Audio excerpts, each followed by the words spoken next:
بخاری اور مسلم دونوں کے اندر سیدنا ابو بکرہ ایک صحابی، ایک لفظ ہے ابو بکر، وہ تو ہمارے خلیفہ اول ابو بکر صدیق رضی اللہ تعالیٰ عنہ علیہ السلام ہے، ایک ابو بکرہ لفظ ہے، وہ بھی صحابی، یہ بھی میل نام ہے۔ اگر اردو میں ہوتا تو آپ کہتے ہیں کوئی فیمیل نام ہے کیونکہ ہیلا گی آگے، ٹھیک ہے، جیسے طیب سے طیبہ، ٹھیک ہے۔ تو ان کے بارے میں آتا ہے بخاری اور مسلم دونوں میں ہے، مسلم میں ذرا تفصیل کے ساتھ ہے کہ ان کا ایک بھائی تھا، رشتے میں بھائی لگتا تھا، اس کا نام تھا زیاد، جو حضرت علی کا بڑا قریبی تھا ان کی دور خلافت میں۔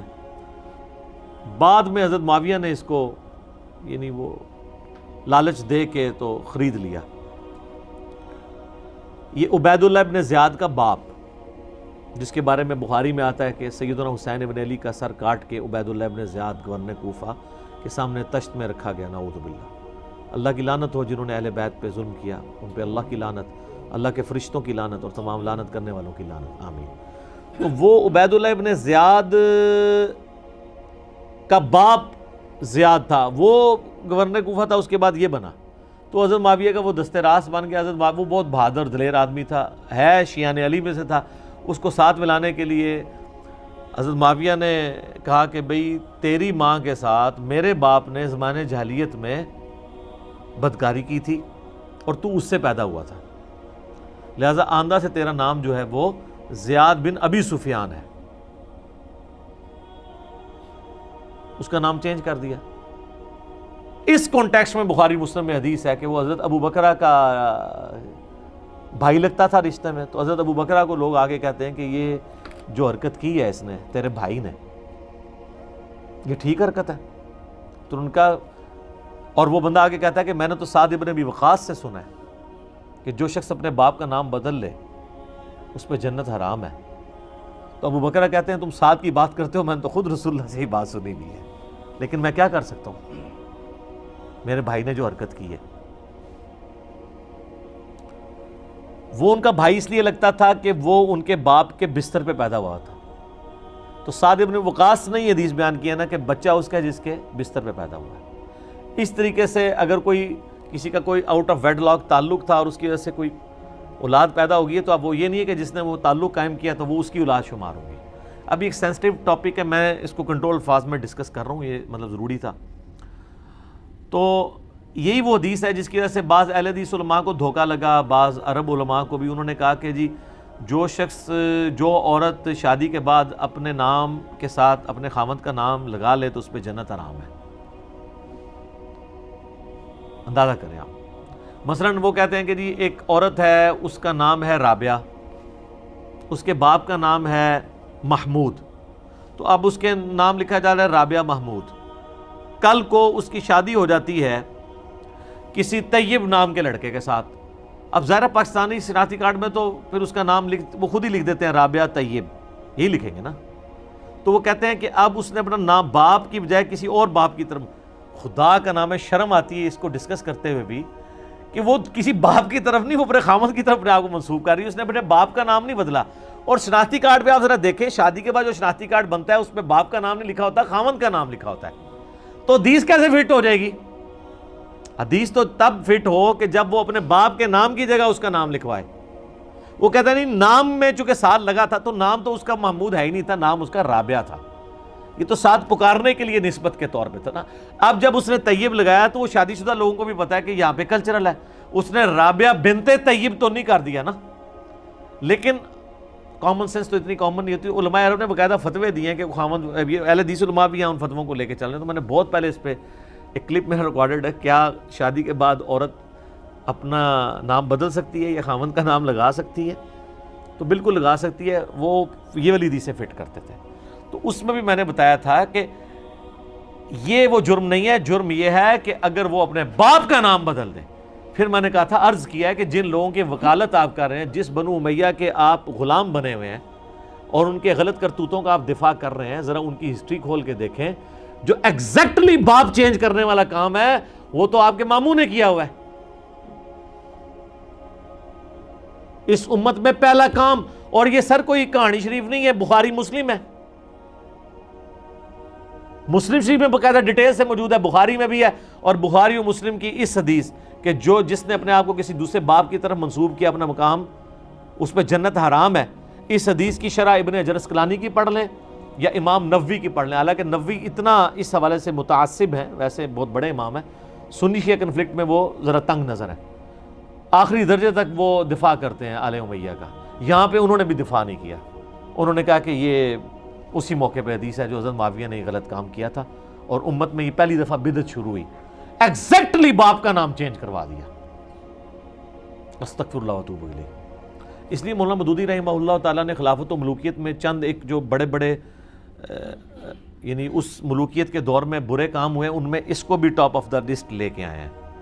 حجر ابن عدی کے قتل کو لے کے آئے ہیں، یہ باپ کا نام بدلنے والی اس معاملے کو لے کے آئے ہیں، ممبروں پہ سب و شتم والا ایشو اس کو لے کے آئے ہیں، مال جو غنیمت ہے یا اس میں بیت المال کے اندر تصرف کرنے والا، یہ بڑے بڑے جو ایشوز لے کے ان میں ہیں. اور آپ حیران ہوں گے کہ مولانا تقی عثمانی صاحب دیوبندیوں کے مفتی ہیں، انہوں نے جو ہے وہ امیر شام کے دفاع میں کتاب لکھی، تو انہوں نے اس واقعے کو، جس کا آج تک امت نے کبھی انکار نہیں کیا، یہ والا زیاد کے باپ کے نام بدلنے والا، زیاد بن ابی سفیان کرنے والا، تو انہوں نے اس کے لیے پتہ نہیں کیا کچھ کہانیاں گھڑی کہ جی اس زمانے میں وہ بھی نکاح تصور کیا جاتا تھا، وہ اس طرح ہو جاتا تھا، تو وہ ہو جاتا تھا، تو یہ ہو جاتا تھا. یہ 14ویں صدی کا مولوی کہہ رہا ہے، اور جو اس زمانے میں صحابہ ہیں، اور وہ صحابی جو زیاد کا بھائی ہے ابو بکرہ ماں کی طرف سے، کیونکہ اس کے بستر پہ وہ پیدا ہوا تھا، اس کے باپ کے بستر پہ، وہ بھی اس پہ فٹ کر رہا ہے کہ میرے بھائی نے غلط حرکت کی ہے، اور یہ 14ویں صدی میں آ کے دفاع کر رہے ہیں اس واقعے کا. امام نووی جو کوئی موقع نہیں جانے دیتا یو ٹرن لینے کا اس طرح کے معاملات کے اوپر، تو اس نے بھی یہاں پہ غیرت کھائی ہے کہ یار میں دفاع نہ کروں. ابن حجر اسقلانی تو خیر آؤٹ سپوکن ہے اس مسئلے میں، وہ تو آل امیہ کو نہیں چھوڑتے، انہوں نے بخاری میں لکھا ہے. یہ میں امام نووی کی بات کر رہا ہوں، بڑے لوگوں کو تکلیف ہوگی، ظاہر ہے بڑے امام ہیں، بہت بڑے امام ہیں، 7ویں صدی ہجری کے اندر، صرف 45 سال کی عمر میں فوت ہوئے ہیں. مسلم شریف کے ابواب انہوں نے لکھے ہیں، یہ بہت بڑی ان کی خدمت ہے، ہم ان کا بہت احترام کرتے ہیں. لیکن یہ جو میں نے کہا نا کہ وہ سنی شیعہ کنفلکٹ میں بعض اوقات بہت یعنی تنگی نظر کا مظاہرہ کرتے ہیں. اس کا ثبوت یہ ہے وہ جو مسلم شریف میں حدیث ہے 6220 کہ حضرت معاویہ نے حکم دیا سعد ابن ابی وقاص کو، پھر کہا کہ تمہیں کون سی چیز مانے ہے کہ تم ابن ابی طالب کے اوپر سب نہیں کرتے، تو انہوں نے پھر آگے سے حضرت علی کے 3 فضائل سنائے تھے، اور سٹارٹ میں کہ انہوں نے کہا میں کبھی بھی علی کو برا نہیں کہوں گا، کبھی سب و شتم نہیں کروں گا. 3 باتیں میں نے علی کے بارے میں رسول اللہ سے ایسی سنی ہیں. پھر انہوں نے 3 فضیلتیں بتائیں کہ علی کی میرے ساتھ وہی نسبت ہے جو ہارون کی موسیٰ کے ساتھ، مگر میرے بعد کوئی نبی نہیں.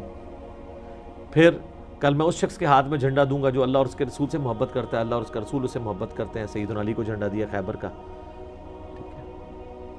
اور تیسری آیت مبالہ جب نازل ہوئی تو نبی علیہ السلام نے مولا علی، حسن حسین اور فاطمہ کو اپنی چادر کے نیچے لیا اور عیسائیوں سے مباہلے کے لیے پہنچے اور کہا کہ یہ میرے اہل بیت ہے.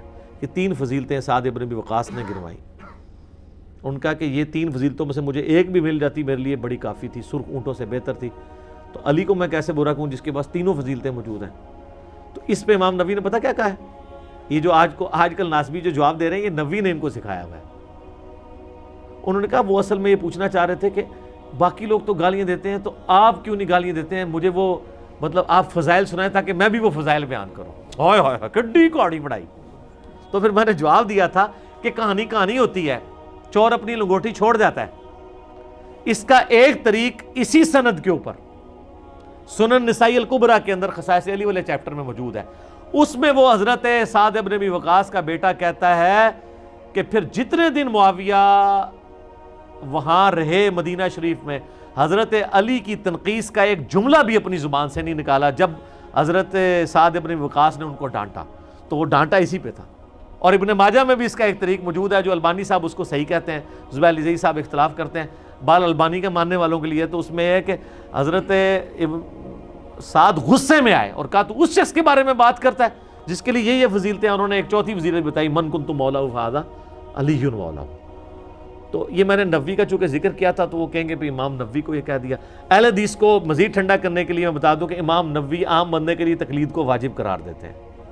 لہٰذا آپ جو امام نووی کے جو اس وقت ٹھیکیدار بنے ہوئے ہیں صرف اس لیے کہ اس نے آل امیہ کا دفاع کیا ہے، تو آپ کے لیے اتنا کافی ہے کہ جس چیز کو آپ شرک کہتے ہیں نا اس کو وہ واجب کہتا ہے.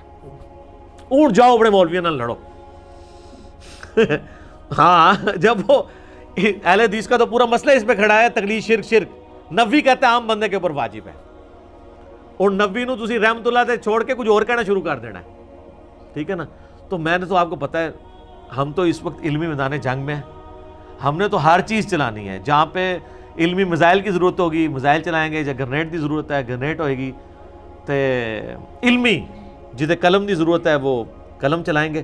تو ان کو تو میں نے آر لگا دیا ہے کہ تسی تو پائی پہلے فکر کرو کہ وہ تقلید نو واجب کہنا ہے، تسی شرک کہندے ہو. شرک وڈا مسئلہ ہے، آل امیہ دا دفاع چھوٹا مسئلہ ہے. تو تواڈے سے اتنا ہی کافی ہے، کیونکہ یہ آج کل بڑا وہ امام نووی رحمہ اللہ کر کر کے وہ نووی کو، ان کو نووی سے کوئی ہمدردی نہیں ہے. نووی سے صرف اتنا ہمدردی ہے کہ وہ آل امیہ کا دفاع کرتا ہے، اور اس کے لیے وہ ملا علی قاری کے بھی اقوال لے آتے ہیں. حالانکہ ملا علی قاری کے اگر 2 اقوال ان کے حق میں ہیں تو 20 ان کے خلاف ہیں. تو میں نے اپنے ریسرچ پیپر میں بھی ڈال دی ہیں کہ انہوں نے کیا کیا جنگ صفین کے اوپر، امیر شام کے اوپر کیا کیا کومنٹس پاس کیے ہیں، عمار بن یاسر کے قتل کے اوپر کیا کیا کومنٹس پاس کیے ہیں. ٹھیک ہے. تو اتنے سخت الفاظ ہیں یہ سن بھی نہیں سکتے، اس لیے میں نے اس کو میٹھی پوڑی میں تک پہنچایا تھا. میں آج اس کو سکپ کر رہا ہوں. میرا ایک کلپ 3 لاکھ سے زیادہ لوگ یوٹیوب پہ دیکھ چکے ہیں، محمد بن عبد الوہاب شیعہ، جس میں نے تلک عشرۃ کاملہ 10 حوالے ان کے بیٹے کی کتاب سے پیش کیے تھے. اور میں نے کہا تھا کہ یہی باتیں بڑے نرم انداز میں ہم کرتے ہیں تو ہمیں یہ گالی دینے کی کوشش کرتے ہیں جو ان کو پلٹ کے پڑتی ہیں ناسبیت کی شکل میں. تو جبکہ ان کے امام جن کو یہ بڑا امام سمجھتے ہیں انہوں نے تو یہ باتیں کی ہیں. مسند امام احمد میں ایک حدیث ہے جو مشکات المصابیح کے اندر موجود ہے اور ہمارے پامفلٹ میں بھی موجود ہے 5B ریسرچ پیپر میں. سٹارٹ ہی رازدار رسول حذیفہ ابن یمان رضی اللہ تعالیٰ عنہ علیہ السلام کہتے ہیں کہ میں نے خود نبی علیہ السلام کا ایک خطبہ ممبر پر سنا تھا بعد میں آنے والے حکمرانوں سے متعلق. دودھ کا دودھ پانی کا پانی ہو جائے. اور یہ ہے بھی رازدار رسول ہیں جنہیں منافقین کے نام بتائے تھے نبی صلی اللہ علیہ وآلہ وسلم.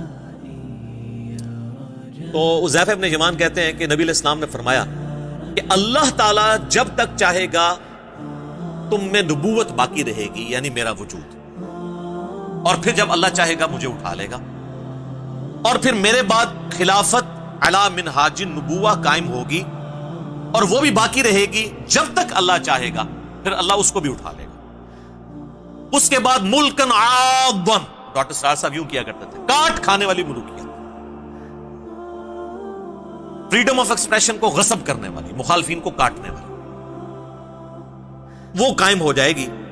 اور پھر اللہ تعالیٰ جب تک چاہے گا وہ رہے گا. ظاہر ہے فرعون، نمرود، ان سب لوگوں کو بھی حکومتیں جو ہیں وہ اللہ نے ہی دی ہیں نا آزمائش کے لیے. پھر اللہ تعالیٰ اسے بھی اٹھا لے گا. پھر جابر حکمرانوں کا دور شروع ہوگا. پھر اللہ تعالیٰ جب تک چاہے گا وہ رہے گا، پھر اس کو بھی اٹھا لے گا، اور پھر ایک دفعہ دوبارہ سے خلافت اعلی منہاج النبوہ قائم ہوگی، یعنی امام محمد بن عبداللہ المہدی رحمہ اللہ تعالی اور رضی اللہ تعالیٰ عنہ علیہ السلام کی. ایک تفسیر اس کی بھی کی گئی ہے یہ والی، اور ایک تفسیر اس حدیث کے راوی کا فہم یہ ہے کہ انہوں نے یہ حدیث لکھ کے حضرت عمر بن عبدالعزیز کو بھیجی اور کہا کہ یہ جو کاٹ کھانے والی ملوکیت اور جابر حکمرانوں کے بعد آپ کی دوبارہ خلافت آئی ہے، تو مجھے لگتا ہے یہ آپ کی پیش گوئی تھی جس پہ عمر بن عبدالعزیز بڑے خوش ہوئے. تو اگر یہ بھی مان لیا جائے تو پھر بھی بنو امیہ نہیں بچتی، وہ ساروں کو پچھلا رگڑا لگا دیا نا. اور پھر ہم کہتے ہیں عمر بن عبدالعزیز جو ہیں وہ پہلے مجدد اسلام کے کیوں ہیں؟ انہوں نے کون سا گند صاف کیا ہے؟ بنو امیہ کا گند. وہ آج ٹاپک نہیں ہے، میری کئی ایک ویڈیوز پہلے ریکارڈڈ موجود. بہرحال دوسرا فہم یہ ہے کہ یہ نبی علیہ السلام کا دور، اس کے بعد خلافت راشدہ کا دور، اس کے بعد کاٹ کھانے والی ملوکیت جو ہے وہ بنو امیہ اور بنو عباس کا دور 500-600 سال تک، جس میں سے 100 سال آلموسٹ بنو امیہ اور پھر بنو عباس اور باقی لوگ. اور یہ جو جابر حکمران ہیں جو مسلط ہو جائیں گے، یہ کلونیل پاورز ہیں جو پوری دنیا کے اوپر قابض ہوں، جن کا زور 100 سال پہلے ٹوٹنا شروع ہوا، اور آج 57-58 اسلامی ملک ہیں. یہ آج سے 100 سال پہلے نہیں تھے اتنے ملک.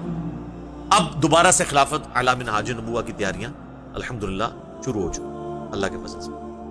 اچھا، اس حدیث کے اندر تو صرف یہی ذکر تھا کہ یہ اس ترتیب کے ساتھ معاملات ہوں. اس کی ایکسپلینیشن ہے جامعہ ترمذی اور سنن ابی داؤد کے اندر. وہاں پہ ڈیٹیل ہے کہ یہ خلافت کتنا عرصہ ہوگی. اس میں الفاظ ہے میرے بعد خلافت علی منہاج النبوہ 30 سال تک رہے گی. حدیث روایت کرتے ہیں سیدنا سفینہ جو کہ آزاد کردہ غلام ہے نبی صلی اللہ علیہ وآلہ وسلم، اسے مولا رسول اللہ بھی انہیں کہا جاتا ہے، آزاد کردہ غلام. سعید تابعی سے پھر سفینہ کہتے ہیں کہ گن ابو بکر کے 2 سال، عمر کے 10 سال، عثمان کے 12 سال اور علی کے 6 سال. اور علی کے بھی جو 6 سال ہیں وہ 5.5 سال مولا علی کے ہیں اور 6 مہینے سیدنا حسن ابن علی کے ہیں، وہ بھی خلافت راشدہ ہے. یہ 41 ہجری ربیع الاول میں صلح حسن ہوئی، اور ربیع الاول کے اندر تاریخ کنفرم نہیں لیکن مہینہ ربیع الاول کا تھا. نبی الاسلام کی ڈیتھ ہوئی 11 ہجری کے اندر. یہ ٹوٹل 30 سال بنتے ہیں، اور خود امام ابن تیمیہ بھی مانتے ہیں کہ صلح حسن کے اوپر خلافت راشدہ ختم ہوئی اور نبی الاسلام کی پیش گوئی پوری ہوئی. تو ان کا جو شاگرد ہے نا سعید تابعی، ابو داؤد کے الفاظ ہیں، وہ کہتا ہے کہ یہ جو بنو امیہ کے لوگ ہیں، آل مرمان، بنو زرقا، نیلی آنکھوں والے، یہ تو کہتے ہیں کہ علی علیہ السلام خلیفہ ہی نہیں ہے. یہاں پہ امام داؤد نے لکھا علی علیہ السلام، لیکن آپ کے مولوی نے نکال دیا ترجمے والی کتاب میں. اسلام 360 میں بھی عربی والے حصے میں ہے، اردو والے سے نکل گیا، اردو میں رضی اللہ عنہ ہو گیا. سننا.com میں عربی میں لکھا ہوا ہے، اردو میں رضی اللہ عنہ کر گیا. سر یہ علماء یہود کے ہی تو کردار ہے جو یہ ادا کر رہے ہیں. اور یہ امام داؤد نے نہیں، صرف امام بخاری نے صحیح بخاری میں 3748 نمبر حدیث میں حسین علیہ السلام لکھا ہے، وہاں سے بھی انہوں نے نکال دیا. عربی کتابوں میں موجود ہے، مکتبۃ الشاملہ کے اندر، اسلام 360 کے اندر دارالاسلام نے نکال دیا. اسلام 360 میں بھی آپ عربی پورشن میں دیکھیں، اردو میں کوئی نہیں ہے. 6318 نمبر حدیث میں فاطمہ اور علی کے ساتھ علیہم السلام لکھا ہوا ہے، اکٹھا نکال دیا انہوں نے. خیر ادھر واپس آئے. امام ابو داؤد نقل کرتے ہیں کہ جب سعید تابعی نے کہا نا کہ یہ تو بنو امیہ علی علیہ السلام کو خلیفہ ہی نہیں مانتے، چلیں اس سے یہ بھی ایک جو انہوں نے ڈھونگ رچایا تھا نا کہ جی وہ تو خلیفہ مانتے تھے، صرف وہ قصاص عثمان کی بات کرتے تھے. یہ تو تابعی خود بتا رہا ہے کہ بنو امیہ تو حضرت علی کو خلیفہ ہی نہیں مانتے تھے. ابھی تو میرے پاس اس کے اندر بہت کچھ کہنے کو ہے. میں نے ریسنٹلی ایک ویڈیو ریکارڈ کرائی ہے حضرت معاویہ رضی اللہ تعالیٰ عنہ سے متعلق 15 حوالے میں نے صحابہ سے لے کر بعد کے علماء تک کے دیے، وہ آپ دیکھ لیں، آج وہ ٹاپک نہیں ہے. تو حضرت سفینہ کو غصہ آتا ہے، وہ کہتے ہیں کہ یہ بنو زرقا کی پیٹھ سے جھوٹ نکلا جہاں سے یہ ہوا خارج کرتے ہیں. اور ترمذی کے الفاظ ہیں ان کی اپنی جو حکومت ہے یہ شریر ترین بادشاہت ہے، بدترین بادشاہت ہے. یہ علی کو خلیفہ نہیں مان رہے، یہ تو خود شریر ترین بادشاہ ہے. اچھا، اب حضرت سفینہ جو ہے نا یہ فوت ہوئے 74 ہجری کے اندر. واقعہ کربلا ہوا ہے 61 ہجری میں. ناسبی پلی یہ لیتے ہیں کہ یہ انہوں نے حضرت معاویہ کی حکومت کے بارے میں نہیں کہا، پھر بھی پھنس جائیں گے، پھر یزید کے بارے میں کہہ دیا، تو آپ تو یزید کے بھی چمچے ہیں. وہ پھر کہتے ہیں چھوٹی قربانی کر لو، بڑے کو بچا لو. لیکن سر نہیں، بڑے نے اگر کوئی کام ڈالا ہے تو وہ کیسے بچے گا؟ یہ حدیث صرف ترمذی ابو داؤد کے اندر موجود نہیں ہے، یہ حدیث میرے بھائی مسند ابی داؤد الطیالسی کے اندر بھی موجود ہے. اور اس میں الفاظ یہ ہیں کہ وہ تابعی، یہ پوری حدیث اس طریقے سے ہے، وہ تابعی جب کہتا ہے نا یہ بدترین بادشاہ ہیں، یہ وہ جب صحابی کہتے ہیں حضرت سفینہ اور 30 سال خلافت ہے، تو وہ کہتے ہیں پھر حضرت معاویہ کون ہے؟ تو ان کا حضرت معاویہ جو ہے وہ مسلمانوں کا پہلا بادشاہ ہے، یعنی انہوں نے کہا خلافت راشدہ سے باہر. یہاں بھی ہمیں ایکسپوز ہو گیا کہ وہ کس کو سنگل آؤٹ کر رہے تھے. ابھی بھی تسلی نہ ہو تو اس کا ایک اور طریق ہے المصنف ابن ابی شیبہ کے اندر، اس میں الفاظ ہیں کہ یہ بنو امیہ بدترین بادشاہت ہیں اور ان کا پہلا بادشاہ معاویہ ابن ابی سفیان. انہوں نے اس سب کو کہہ کے یہ بھی بتا دیا سرغنہ کون. تو اب اس حدیث میں حضرت سفینہ کا 74 ہجری میں فوت ہونا یزید ابن معاویہ کو یعنی بیچ میں لانے کا ذریعہ نہیں بن سکتا. انہوں نے سٹارٹ کیا ہے 41 ہجری سے، صلح حسن سے. تو یہ مسئلہ آپ کو کلیئر ہو گیا. یہ الحمدللہ ساری کی ساری احادیث میں نے اس ریسرچ پیپر کے اندر ڈالی ہوئی ہیں. انشاءاللہ ہم اپنی ویڈیو کے اندر بھی جو ہے نا وہ ڈسپلے